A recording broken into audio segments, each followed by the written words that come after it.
I'd like to stress a point that I made quite early in this channel.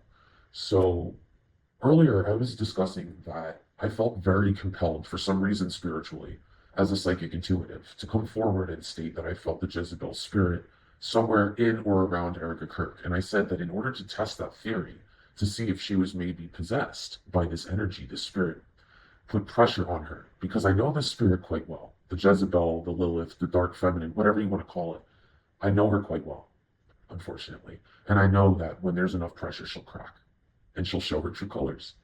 And I feel like I saw that happen in this whole sit down with Megyn Kelly, which I actually have a screenshot in my post section right now that I'd like to refer you to, which is a screenshot from Newsweek.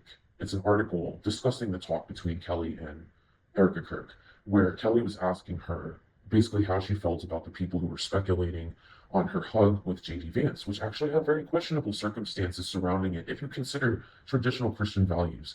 And I think Erica needs to keep in mind that she is trying to sell her ideas and her brand and her face to a demographic of people who have traditional Christian values. So when they see a young woman on stage so soon after her husband's been taken away, in very tight leather pants, caked up with jewelry, covered in makeup, with her hair done, and she's giving a very intimate hug to a married man, expressing also that she sees similarities in this man to her husband, it's not going to come off well to a lot of people. So I think to me, it's almost telling of how she reacts to the pressure to see her take a personal dig at the people who were speculating instead of apologizing, which to me would be the more Christian route.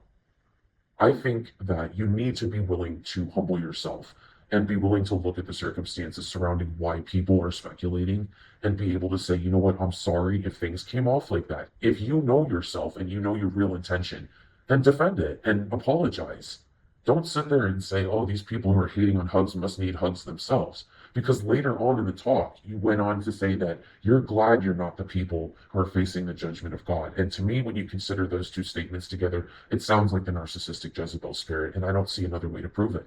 It always reveals itself under pressure, under speculation, because this dark, feminine, narcissistic spirit loves to have the spotlight to be seen as the perfect saint, and it does not appreciate when people are not groupies who follow them around echoing everything they want to do and say. That's my piece.